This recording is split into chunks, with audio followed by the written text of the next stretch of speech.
Hello, I'm Ivaan, And I'm Natalia. and I grew up in Cristova and have lived here my whole life. And I as well grew up in the Cristova area. I grew up in New Settlement and now live in Cristova. So for me, being Doukhobor has meant growing up in a community that was close and small, so everybody knew everybody. I've always been proud to be Doukhobor. It's always been who I was. Yeah, I'm not sure what would be the most important part. Certainly, um, culture around uh, peaceful life, pacifism, and how we believe that God lives in each individual and not somehow separate from us. That's always felt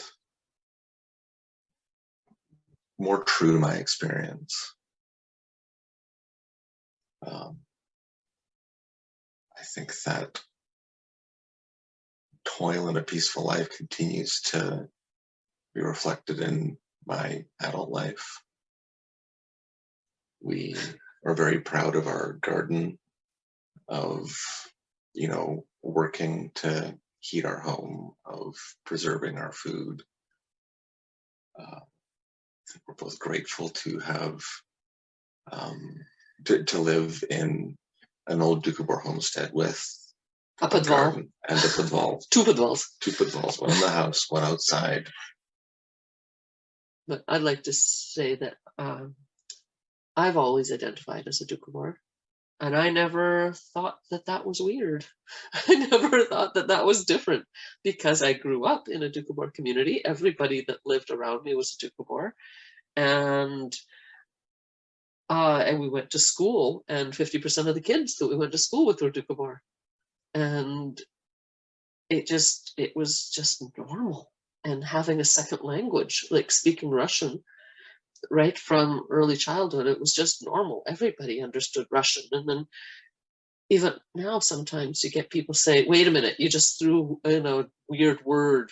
And you're like, what do you mean I threw in a weird word? So I didn't even notice.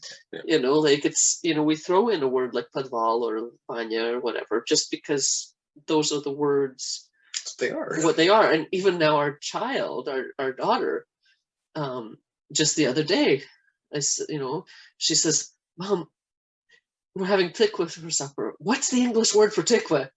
Right? Like, or what's the English word for jizhnik? Like, it's just, our kids have grown up with Russian in the home and having it thrown in here and there. Go get the thing from the Padval. Go get, like, it's just, spokojne noch. There's things that they hear all the time that are Russian. And, it was important for us right away to have Russian as their first language. That was super important so that they wouldn't lose that. There's a significant difference between my childhood and my children's childhood, and I'm a little sad about that. I chose to live in Cristova and raise a family here in the hopes that I could share with them the same experience that I had growing up. With community And spirituality and the culture and all that. And what I value most of my childhood and particularly my adolescence in this community is that there was a meaningful effort by our parents and their generation to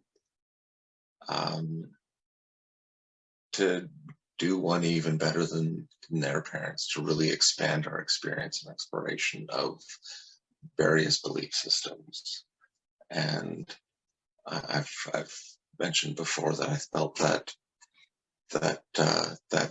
the belief systems, our religion, acted like a framework where I was able to hang my experiences as these, starched, still hot cloths.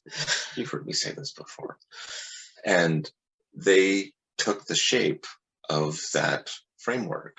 And I had some place to put these experiences where, as I did different things in the world and the effects that they had and things would fit together, our religion informed, well, this happened because of that. If you do good, then, good happens. And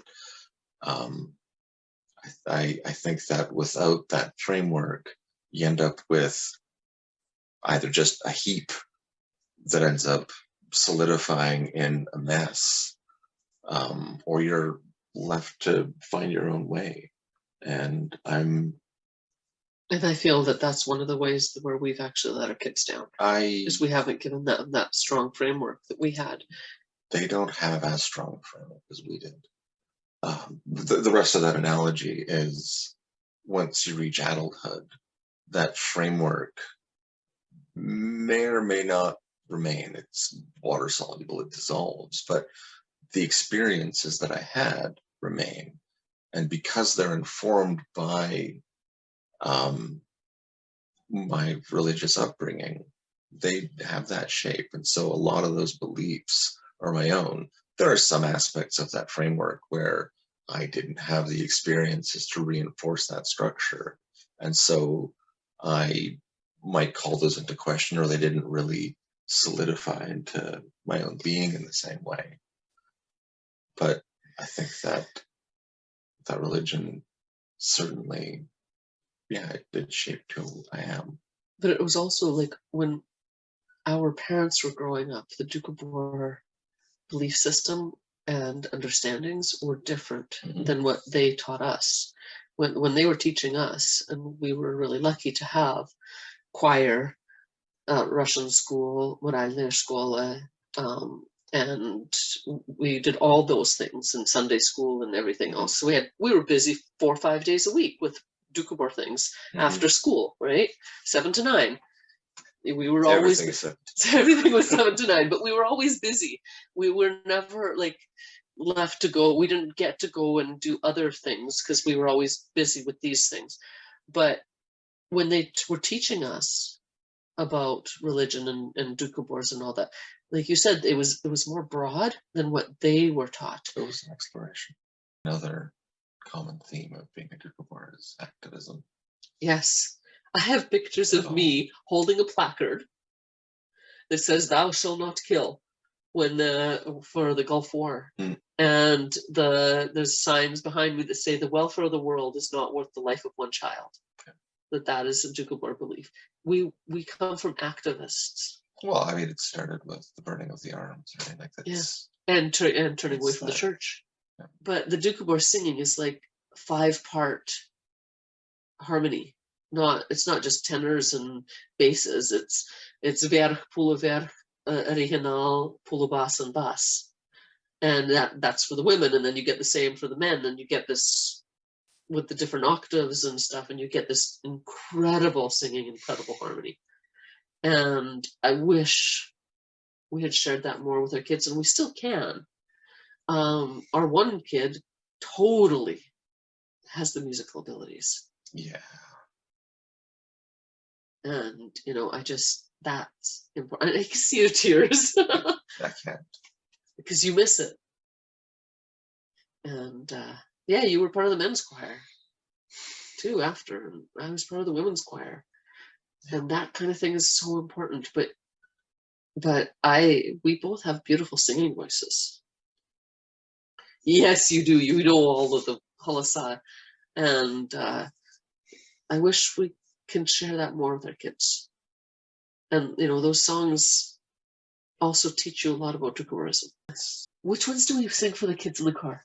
Baku. Bakusnice. Baku. Bakusnice. Bakusnice, Bakusnice, Doukhobor Life, Bakusnice, Doukhobor Life. Они, Они куют, они, они куют, они куются, наваривают, они куются, наваривают. Пойдем, Пойдем, Дуни, пойдем, пойдем, Дуни, пойдем, Дуни, зеленый сад гулять, пойдем, Дуни, зеленый сад гулять. My favorite bedtime song to sing to Raisa and Dmitry when they were babies was New Slovak. And just because it's so mellow and quiet, and that's where I got good at the words on that one, is because every night I would sing to my babies to put them to sleep, and it worked like a charm. It's a minor song, right? That's why it was so great as a nursery, as a bedtime song for the kids. Yeah, Slovak, volite na chvíče, i nipe, sněží duše moje, вся она сокрыта в Христе, все мои источники в Тебе.